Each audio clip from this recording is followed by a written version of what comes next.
사순절은 부활 전까지 주일을 뺀 40일을 역산해서 시작합니다. 지난 수요일이 사순절의 시작이었고요.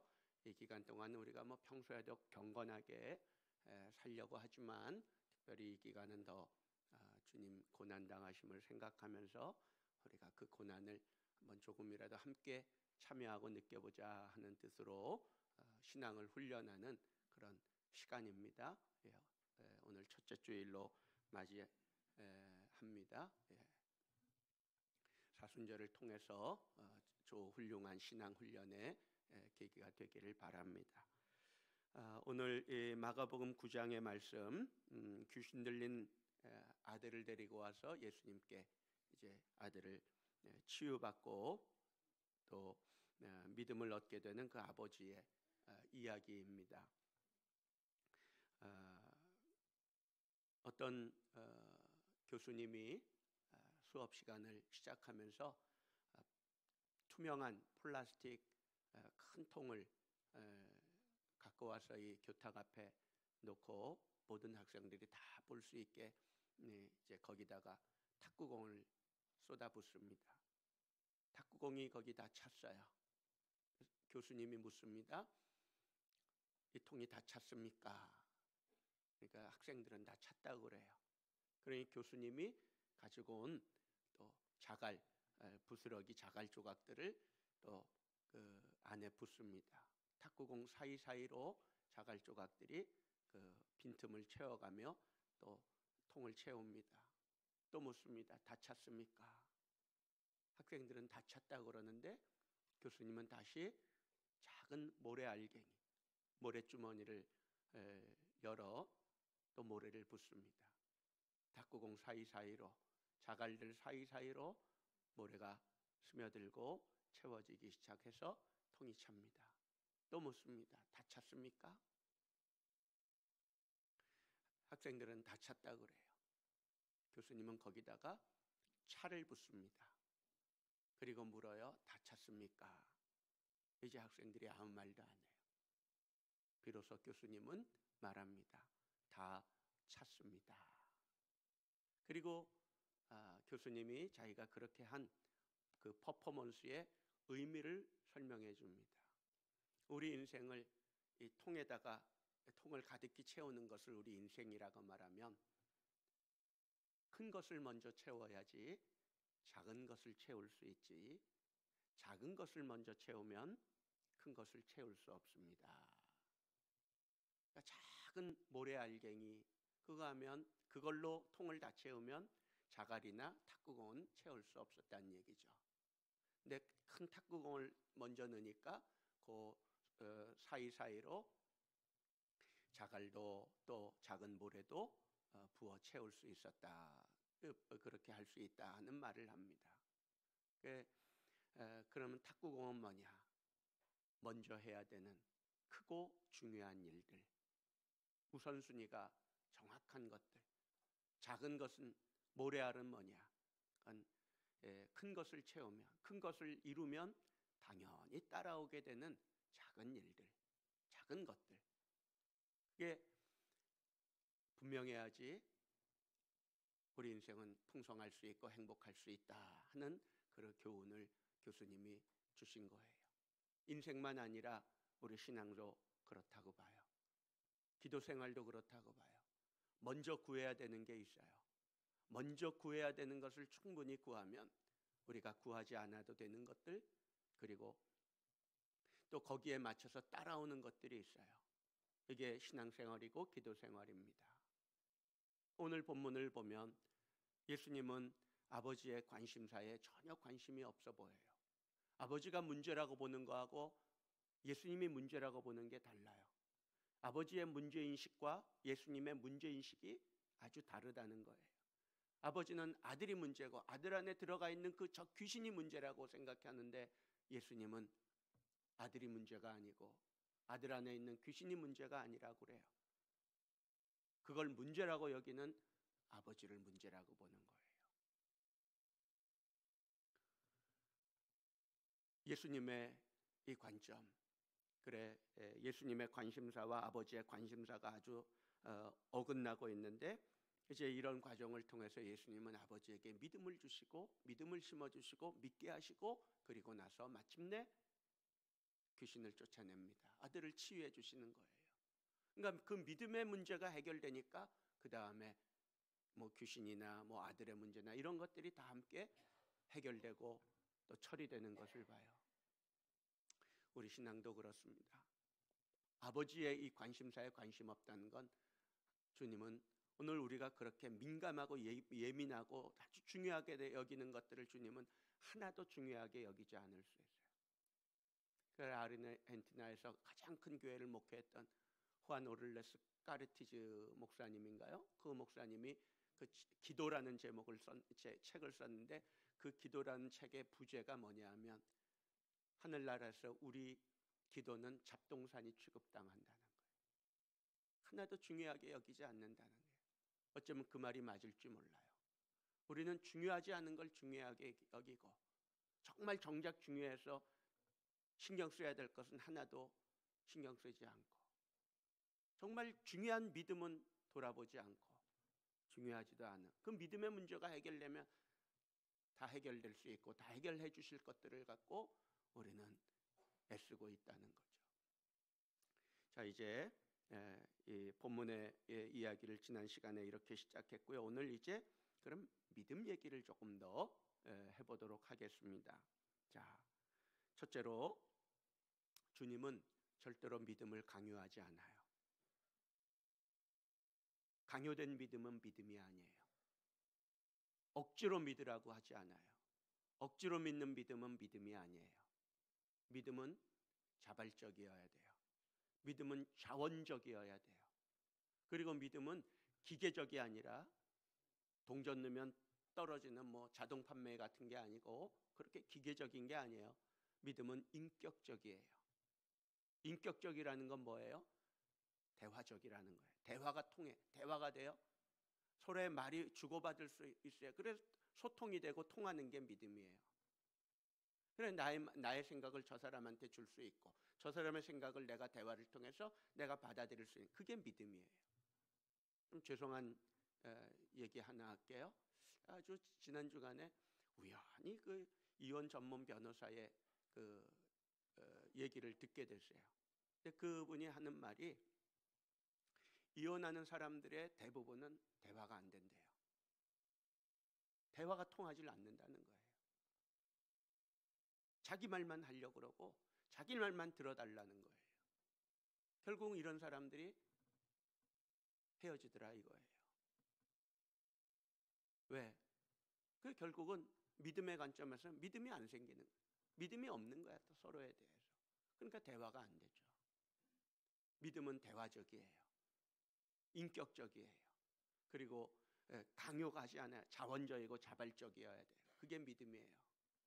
가끔 보면 이렇게 예배드리고 오는 사람들 가고 끝나고 돌아갈 때 보면 참 저분은 억지로 끌려왔나 싶은 그런 얼굴로 돌아가는 사람들이 있어요.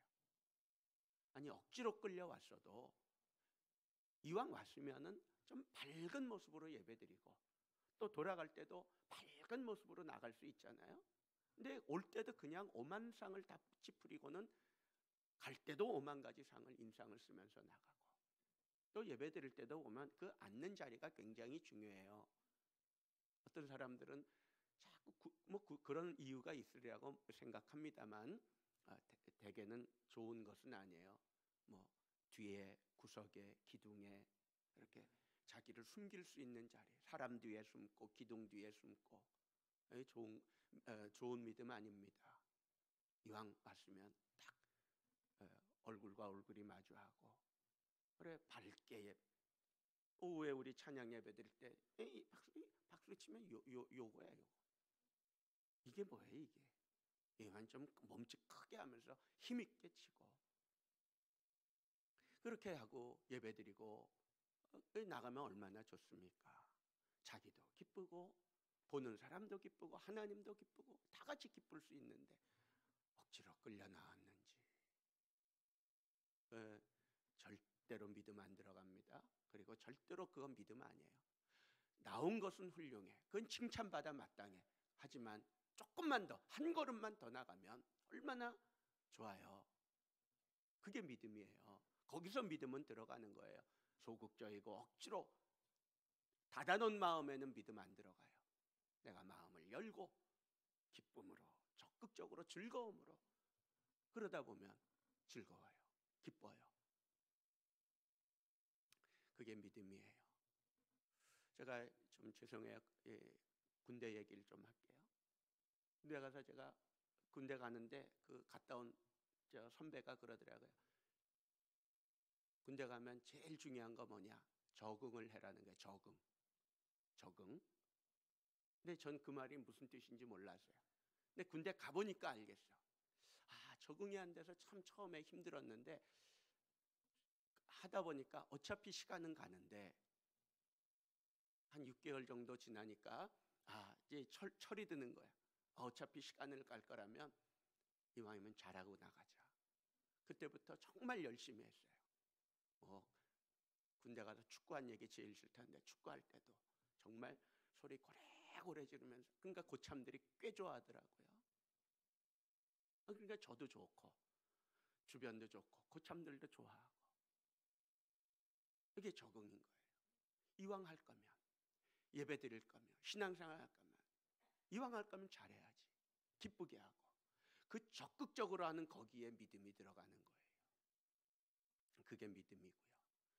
근데 주님은 우리를 절대로 억지로 믿게 하지 않아요. 강요하지 않아요, 믿음을. 마치 믿으려면 믿고 말려면 말하는 식으로 전적으로 우리의 그 본인한테 맡겨요. 그래야 믿음은 여러분 몫이에요. 누구 때문에 나는 못 믿겠다. 누구 때문에, 어떤 환경 때문에, 어떤 사건 때문에 난 신앙생활 안 하겠다. 교회 못 나가겠다. 그건 자기 문제지 그 사람 문제가 아니에요. 그럴수록 더 믿어야지. 그잖아요. 정말 믿음이 소중한 걸 알면 그럴수록 더 믿어야지. 그게 믿음이지.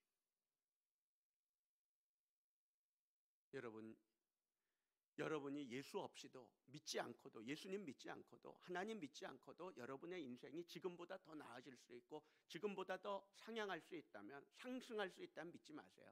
안 믿어도 좋아. 믿음을 강요할 이유도 없고 믿으라고 국어하고 싶지도 않고 사정하고 싶지도 않아요. 그러나 예수 없이 우리는 인생 살 수 없어요. 어떤 사람은, 어떤 종교는 공포를 줘서 신앙생활을 하게 해요. 그죠? 신 바꾸고 종교 바꾸면 저주 받는다, 재앙 받는다, 화 얻는다, 안 된다, 뭐 병 걸린다. 그런 종교들이 있어요. 기독교는 그렇지 않아요. 예수님은 절대로 그렇지 않아요. 예수님은 벌 주지 않아요. 자기가 스스로를 벌하는 거지. 절대로 그런 일 없고요. 예수님 그런 식으로 믿음을 믿으라고 말하지 않아요. 여러분이 예수 없이도 잘 살 수 있다면 예수 믿지 마세요. 그런 예수 아니에요. 구걸하는 예수 아니야. 여러분, 인격과 인격이 만나면 상대방에게 비참한 걸 느끼게 하면 그건 인격적인 관계가 아니에요. 그죠? 뭐 좀 해줄래? 뭐 좀 해주세요. 이렇게 얘기하는데 그걸 얘기하는 쪽에서 참 비참한 마음이 느껴. 그건 인격적인 관계가 아니에요. 그렇지 않아요? 아내가 남편한테 뭐를 요구하는데 참 비참한 마음이 느껴져. 그게 무슨 부부가 그래? 남편이 아내한테 뭔가 부탁하는데 남편 마음이 한없이 비굴해져야 돼. 그래서 그 남편이 나가서 무슨 일을 하겠어요? 그건 인격적 관계가 아니고요. 그건 믿음이 없어요. 그 사이에는. 주님은 절대로 믿음을 구걸하지 않아요. 믿어줄래? 제발 좀 믿어줄래? 그런 예수님 아니에요. 강요하지도 않지만 또 강요하는 게 믿음도 아니에요. 여러분, 자발적으로 믿으세요. 믿을 거면 결단하세요. 스스로 결단하세요. 누구 보고 믿는 거 아니고, 어떤 환경 때문에 믿는 거 아니고, 환경이 어떻든 사람이 어떻든지 내가 믿는 거야. 내가 결단하는 게 그게 믿음이에요. 자, 두 번째, 그래서 주님은 믿음의 순서를 중요시해요. 선 믿음, 먼저 믿고 그 다음에 문제가 해결되는 거예요. 먼저 처리하고 그 다음에 믿음을 얘기하지 않아요. 선 믿음 후 해답 혹은 해결 후 처리예요. 자, 그런 것을 담아놓은 말씀이 바로 23절 말씀이에요. 거기 예수님이 그런 말씀을 하시죠. 23절 읽어봅니다. 예수께서 이르시되 할 수 있거든이 무슨 말이냐, 믿는 자에게는 능히 하지 못할 일이 없느니라 하시니. 그랬어요. 거기 예수님의 말에만 뭐 따옴표를 치든지 밑줄을 긋든지 하면 예수님의 말은 어디부터 시작이 돼요? 할 수 있거든이. 거기가 예수님 말씀이에요. 할 수 있거든이 무슨 말이냐, 믿는 자에게는 능히 하지 못할 일이 없느니라. 이게 예수님 말씀이거든요. 자, 이 말씀은 좀 우리 좀 잘 봐야 돼요. 참 우리에게 용기를 주고 희망을 주고 좀 굉장히 적극적인 그런 말씀이죠. 할 수 있거든이 무슨 말이냐, 믿는 자에게는 능히 하지 못할 일이 없느니라. 근데 문제는 이게 맞는 번역이냐 하는 거죠. 우리말로는 하나 문제될 게 없어요. 이해되지 않는 말이 아니야. 다 이해가 돼. 그러나 문제는 원문을 놓고 원문과 함께 딱 비교해서 번역을 하면 할 수 있거든이 무슨 말이냐, 믿는 자에게 능치 못할 일이 없느니라. 이 말은 오역이에요. 잘못된 번역이란 말이에요. 틀렸단 말이에요. 아주 틀렸다고 말할 수는 없어요. 왜냐하면 대부분 영어 성경들이 이런 식으로 번역을 해놨기 때문에 우리말로 번역하는 번역자들도 학자들도 원문도 봤지만 또 다른 영어로 번역된 그런 다른 번역본들을 비교하겠죠. 그러니까 그런 식으로 번역을 따라갔다고 봐요. 그런 면에서 뭐 아주 틀렸다고도 볼 수는 없는데 원문과 비교하면 잘못된 번역이에요. 두 파트로 나눠야 되는데 앞부분 할 수 있거든이 무슨 말이냐, 이 부분 잘못됐고, 믿는 자에게는 능히 하지 못할 일이 없느니라, 이것도 조금 잘못 오해하게 만드는 부분이 있어요. 자, 그 부분들을 이제 각각 따져볼 건데, 우선 할 수 있거든이 무슨 말이냐, 이게 잘못됐다는 거예요. 대부분 영어 성경들은 이대로 번역했으니까 뭐 받아들이려면 이대로 받아들여도 좋아요. 그러나 원문을 갖고 본다면 이거 아니에요. 틀린 게 세 가지가 있어요. 첫째는 우리 말에 있는 무슨 말이냐가 원문에는 없어요. 할 수 있거든이 무슨 말이냐에서 무슨 말이냐가 없단 말이에요. 원문은 영어 성경은 이렇게 번역을 했어요. 그러다 보니까 우리말로 번역하는 과정에서 그 의미를 강조하기 위해서 무슨 말이냐를 넣는데 무슨 말이냐 단어가 문장이 없다는 거예요. 그럼 영어 성경들은 어떻게 번역했느냐 하면 아버지가 22절에서 뭐라 해요? 무엇을 하실 수 있거든 그랬죠. 이건 좀 영어로 표현해야지 이해가 되는데 if you can do anything 이렇게 돼 있어요. 당신이 무엇을 할 수 있다면 이거거든요. 그러니까 영어 성경들은 그 말을 예수님이 그대로 받아서 할 수 있거든이 무슨 말이냐, if you can do anything 뭐 이런 식으로 묻는 말식으로 했어요. 그래서 무슨 말이냐를 삽입한 것 같아. 무슨 말이냐 없어요. 원문에 없고, 둘째 원문은 의문문이 아니에요. if you can do 이렇게 묻는 말이 아니에요. 질문이 아니란 말이야. 반문하는 게 아니란 말이에요. 그게 두 번째 오류고, 세 번째 제일 중요한 오류인데 그건 원문에서 굉장히 중요한 한 단어가 들어가 있는데 번역에서 그걸 뺐어요. 빠졌는지 뺀 건지, 빠졌다면 실수고 뺐다면 의도고, 실수라도 문제, 뺐다면 더 문제. 왜? 빼버렸으니까. 성경에서 뺐으니까. 하나님 말씀에서 뺐으니까. 빼지도 더하지도 말라 그랬는데 빼버렸으니까 번역하는 과정에서. 그럼 그 중요한 단어가 뭐냐? 믿음이라는 단어예요. 자, 죄송해요. 다시 영어로 해서 영어로 하면 22절에 아버지가 이렇게 얘기하는 거죠. If you can do anything 이건데 23절은 원문은 어떤 거냐 하면 If you can do to believe 이렇게 돼 있어요. anything 무엇을 하실 수 있거든, 무엇을의 자리에 믿음이란 단어가 들어가서 예수님 말씀은 이거예요. 할 수 있거든이 무슨 말이냐가 아니라 네가 믿을 수 있다면 이거야. 아버지는 당신이 뭐 할 수 있다면, 그래 예수님이 그걸 듣고 나보고 뭐 할 수 있다면이라고 뭐 이런 식으로 묻는 걸로 영어 성경들이 돼 있고 우리말도 그런 뉘앙스인데 원문은 그렇지 않고 나한테 할 수 있다면이라 그러지 말고 내가 너한테 얘기하는데 네가 할 수 있다면, 뭐 네가 믿을 수 있다면 나는 할 수 있다 이 말이에요. 이 둘 중에 어느 쪽을 택할지 그건 여러분 마음이에요. 근데 저는 후자를 택하겠어요. 원문에 있는 방식대로. 그래 이 본문은 굉장히 애매하고 까다로워요. 성경 난해 구절 중에 하나로 들어갈 만한 본문이에요. 그러면 우리는 이렇게도 번역하고 저렇게도 번역할 수 있는데 이 말을 예수님의 말씀 할 수 있거든이 무슨 말이냐, 믿는 자에게는 능히 하지 못할 일이 없느니라는 말을 가장 정확하게 들은 사람은 누구겠어요? 당사자지. 아이 아버지겠죠. 그래 안 그래요? 아이 아버지를 보면 예수님의 어떤 뉘앙스로 어떤 의미로 했는지 그걸 알 수 있어요. 아버지의 말 봅시다. 24절 읽어봅니다. 곧 그 아이의 아버지가 소리를 질러 이르되 내가 믿나이다. 나의 믿음 없는 것을 도와주소서 하더라 그랬어요. 아버지가 23절에 그 말 예수님의 말씀 듣고 즉석에서 반응하는 게 뭐예요? 태도가 바뀌죠. 지금까지 믿음이 없었는데 예수님 말씀 듣고는 예수님이 너 믿을 수 있다면 내가 뭐든지 할 수 있지. 그 말 듣고는 24절에 뭐예요? 내가 믿습니다. 나 믿음 없는 것 좀 도와주세요. 그러면 24절을 갖고 23절을 해석하면 할 수 있거든이 무슨 말이냐? 할 수 있거든 이렇게 해석하는 게 맞는 건지 네가 믿을 수만 있다면 난 할 수 있어. 이 말이 맞을는지. 그죠? 원문대로 하면 저는 후자가 맞다고 봐요. 예수님은 이 아버지의 믿음을 요구하는 거예요.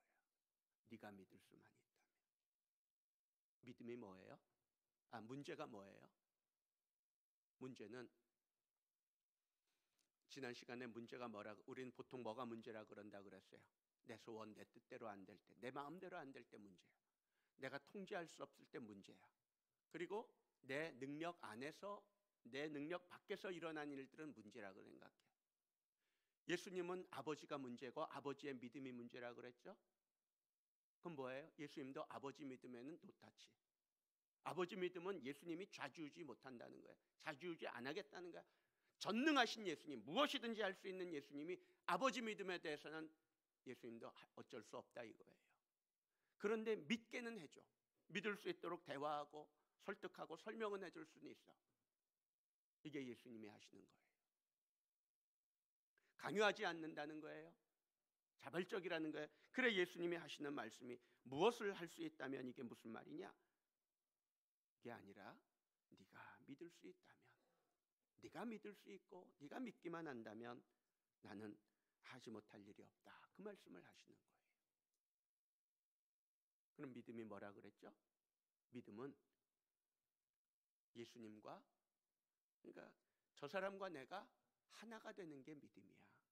내 생각이 저 사람에게 가서 저 사람도 같은 생각을 하고 저 사람 생각을 나도 대화하다 보니까 나도 이해가 되고 설득이 되고 납득이 돼서 저 생각을 나도 같이 갖게 되고 내 생각을 고치고 그래 그렇게 생각이 흐르고 대화가 흐르고 말이 흐르다 보니까 그게 점점 하나가 되고 공유하고 공감대가 확산되고 공통적인 그 관심사를 함께 나눠 갖는 거, 그러다 보니 저 사람 문제가 내 문제가 되고 내 문제가 저 사람이 이해해 주는 문제가 되고 그래 싸울 일이 없고. 그럼 예수님과의 예수님의 믿음은 뭐예요?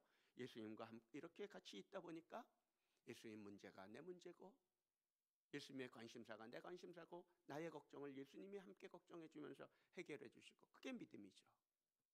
그게 믿음이야. 그러니까 지금 예수님이 아버지에게 이렇게 말씀하는 건 네가 믿을 수 있다면. 그러니까 예수님이 제안을 하는 거지 역제안을 하는 거예요. 나한테 뭘 할 수 있냐 물어보지 말고 나는 네가 믿을 수만 있다면, 네가 믿기만 한다면 이렇게 얘기하시는 거예요. 이게 예수님 마음이야. 그러니까 예수님이 예수님과 함께 하자, 가자고 지금 부르고 초대하고 있는 거죠. 그죠? 예수님과 함께 해야지 그게 믿음이지. 예수님이 이 길로 가는데 자기는 저 길로 가려고 그래. 그게 무슨 믿음이 그래? 그러면서 나는 예수님 믿습니다 그래요? 예수님 있는 곳에 내가 있어야지 그게 믿음이지.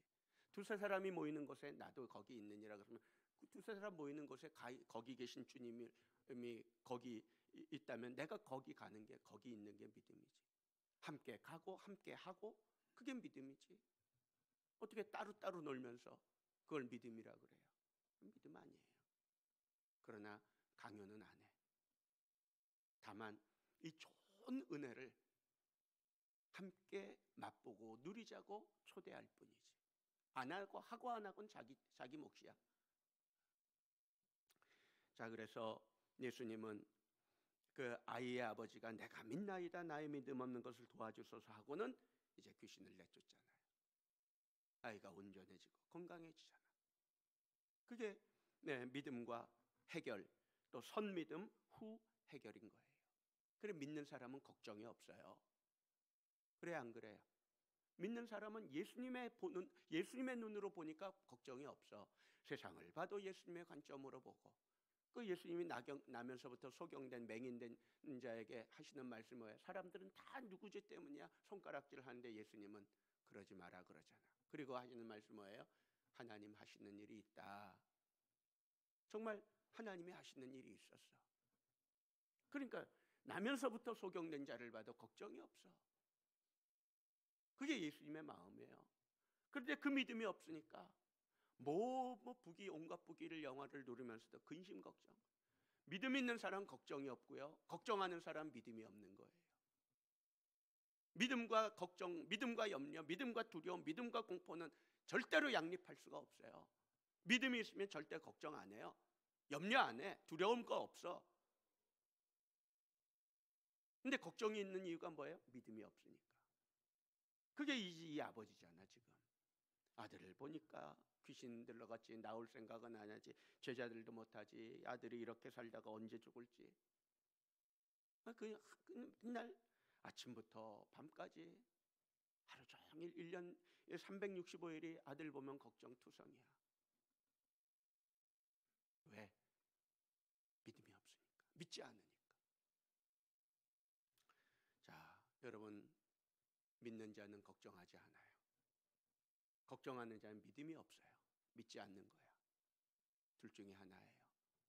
둘 중에 하나는 여러분이 선택하세요. 여러분이 자발적으로 선택하세요. 그건 자발적이야. 자원적이야. 강요하지 않아. 내 몫이니까. 그래 순서가 중요해요. 선믿음. 먼저 믿으세요. 먼저 믿는 거예요. 그리고 나면 주님이 해결해 나가는 걸 볼 거예요. 자, 이제 세 번째 23절 뒷부분 이야기입니다. 자, 23절 다시 한번 읽어봅시다. 예수께서 이르시되 할 수 있거든이 무슨 말이냐? 믿는 자에게는 능히 하지 못할 일이 없느니라. 거기 믿는 자에게는 능히 하지 못할 일이 없느니라 그럴 때 능히 하지 못할 일, 그러니까 모든 것을 다 할 수 있다 뭐 그런 거죠. 다 할 수 있다는 건 누가 하는 거예요? 믿는 자가 하는 거예요. 우리말 번역은 믿는 자는 모든 걸 다 할 수 있다는 그런 이렇게 이해가 되게 번역이 됐거든요. 그 말이 맞냐 이거예요. 그리고 만약에 그게 맞아서 믿는 자는 모든 것을 할 수 있다 그러면 그 믿는 자는 누구를 가리켜요? 아버지예요? 예수님이에요? 자, 아버지라고 해봅시다. 아버지가 믿는다 그랬고 그 24절에 믿나이다 그랬으니까 그러면 23절 갖고 대입하면 그러면 아버지가 믿는다 그랬으니까 아버지가 귀신 쫓아내지 왜 못해? 정작 귀신은 누가 쫓아냈어요? 예수님이 쫓아냈어. 그럼 뭐예요? 여기 믿는 자는 아버지가 아니라 예수님이고요. 그리고 믿는 자에게는 능히 하지 못할 일이 없다는 말은 이게 좀 번역이 좀 까다로워요. 원문 자체가 까다로워요. 그건 뭐냐면 원문으로 하면 판타 뚜나티 토 피스티온티 뭐 이렇게 돼 있어요. 판타 뚜나사 피스티온티 이렇게 되어 있는데, 판타는 모든 것, 주격이에요. 주어야. 그게 판타가 모든 것이 주어고요. 뚜나타는 할 수 있다는 동사예요. 모든 것이 일을 한다는 거예요. 토 피스티온티, 믿는 자에게, 예, 믿는 자를 향해서. 그리고 문법상 이 믿는 자에게로 되어 있는 헬라어 문법적인 그 의미는 믿는 자를 위해서도 번역을 할 수 있어요. 믿는 자를 위해서 모든 것이 활동하고 모든 것이 일한다는 거야. 이게 마태복음 6장 33절 34절에 보면 예수님이 그런 말씀하시죠. 너희는 먼저 그의 나라와 그의 의를 구하라. 그리하면 이 모든 것을 너희에게 더하시리라 해놓고 34절에 이런 말을 하셨어요. 내일의 일은 투마로우, 내일의 일은 내일이 걱정한다. 내일 된다고 내일이 걱정해요? 내가 걱정해요. 내가 걱정하는데 주님은 내일이 걱정하게 하라 그랬어요. 이 마치 그런 식의 좀 말장난 같은 것인데, 믿는 자를 위해서 모든 것이 일을 하고 있어, 이런 뜻이에요. 그러면 그 주어는 뭐냐면, 그 문자적인 주어는 모든 것이지만 의미상 주어는 예수님을 가리켜요. 그가 믿으면, 네가 믿을 수만 있다면 그 믿는 자를, 믿는 너를 위해서 모든 것이 일하는데 내가 그 모든 것을 할 거야, 그 말씀하시는 거예요. 그러니까 그 다음에 아버지가 믿는다 그러니까 예수님이 하잖아. 아무도 못했다. 그 뒹굴고 있는 아이를 향해서 나가라, 귀신 쫓아내고 아이를 온전케 해주잖아요. 그래 예수님은 믿는 자를 위해서, 또 그의 믿음을 위해서, 믿을 수 있다면 그를 위해서 능치 못할 일이 없는, 하지 못할 일이 없는 그런 예수님이란 말입니다. 문제는 뭐예요? 여러분이 걱정하고 염려하고 산더미까지 쌓아두고 사는 그 염려의 이유는 뭐예요? 여러분이 능력이 없어서가 아니에요. 어차피 우린 능력 없이 태어나서 능력 없이 살다가 능력 없이 죽는데 뭐 언제 능력이 있었다고 능력 타령이야. 그게 문제가 아니고 결국은 믿지 않아서 그래요. 믿음이 없어서. 자녀들을 보세요. 아이한테 믿음이 있으면 부모가 왜 걱정을 해? 그래 안 그래요? 그 녀석이 믿음이 있으면 자기 걱정 주님이 해주실 거고 주님의 다 처리해 주시고 응답에 믿음만 있다면, 그잖아요? 그건 걱정할 게 없지. 그러니까 아이들한테 먼저 줘야 될 건 돈이 아니고 믿음이지. 믿음 들어가면 걱정할 게 뭐가 있어? 믿음이 있으면. 그거고요. 그런데 문제는 한번 물어볼게요. 여러분 믿어요? 믿는 자예요? 믿음 없는 자예요? 그럼 어떻게 믿어야 돼? 뭐가 믿는 거예요? 자, 오늘 이 이야기는 세 가지를 갖고 믿는 자와 믿지 않는 자를 구별해요. 그 말은 다시 말하면 어떻게 하면 믿는 자가 될 수 있는지, 어떻게 하면 믿음 없는 자에서 믿음 있는 자로, 믿는 사람으로 우리가 전환될 수 있는지 그 힌트이기도 해요. 자, 이거는 이제 다음 시간에 정리해 드릴 건데, 그래도 드라마 끝날 때 예고편을 보여주잖아. 예고편 맛보기로 그 믿는 자와 믿지 않는 자 구별일, 이렇게 오늘 본문만 갖고 얘기하는 게, 첫째는 변론하는 자냐 기도하는 자냐. 믿음 없는 사람은 변론을 해. 여기 봐, 변론하고 있고. 그러니까 결국 예수님한테 믿음 없는 세대예요. 변론. 믿는 자는 기도. 자, 다음 시간에 할 거예요. 두 번째, 믿음이 없는 자는, 믿지 않는 자는 결과가 중요해. 믿는 자는 과정이 중요해. 과정 뭐 열심히 잘 된다는 믿음을 갖고 있으니까 잘 되게 하시고, 주님이 정말 능치 못함이 없도록 하실 테니까 그 주님을 믿고 있으니까 내가 좋은 결과가 나올 거 내가 믿는 거잖아. 그러니까 내가 지금 하고 있는 뭐 씨 뿌리고 가두고 하는 내 노력에 대해서 전혀 흔들림이 없어. 묵묵히 꾸준히 해나가는 거야. 그 과정을 중요시해요. 믿는 자는. 믿지 않는 자는 그 과정 다 무시해버리고 결과만 중요해. 이 아버지가 지금 그 결과를 찾고 있잖아. 도와주세요. 아이를 도와주세요. 할 수 있거든. 그 결과에만 집착하는 거죠. 믿음 없는 사람이야. 세 번째, 제일 중요한 거. 믿는 자와 믿지 않는 자를 구별하는 제일 중요한 건 믿음 없는 자는 믿음 없는 자를 만들어내. 믿음 없는 자에게서 번식되는 사람은 믿음 없는 자가 나와. 이거 보세요. 이 아버지가 그나마 있던 믿음도 다 바닥났죠. 그나마 있던 믿음 갖고 제자들한테 데려왔는데 제자들 만나서 보니까 이 변론하는 자들, 수다 떠는 거 좋아하고 말 많이 하고 기도합시다 그 한마디가 없는 사람, 그 사람 만나면 다 믿음 다 망가지는 거야. 그나마 있던 믿음마저도 다 없어지고 이제는 예수님, 정작 그 예수님 앞에서도 할 수 있거든. 믿음 없는 사람, 믿음 없는 사람을 만들어내요. 여러분이 믿음이 없는 이유는 여러분이 지금까지 만나온 사람들이 다 믿음이 없는 사람들이었어. 믿음 주는 사람들이 있었어요? 솔직히 내가 만나왔던 사람들 다 그런 사람들이었지. 기도 안 해. 말은 많은데 말은 잘하는데 기도는 안 해. 믿음 들어갑니까? 믿는 자는 믿는 자를 만들어내. 이 아버지가 예수님 만나니까 믿음 없었다가 믿음이 완전히 바닥났다가도 어떻게 돼요? 믿음이 들어가잖아. 그러니까 내가 믿나이다. 그런데 아직 나의 믿음은 온전하지 못함. 믿음 없는 거 도와주세요. 도와주잖아 예수님. 귀신 쫓아내고. 이게 중요한 겁니다. 전 너무 중요한 거예요.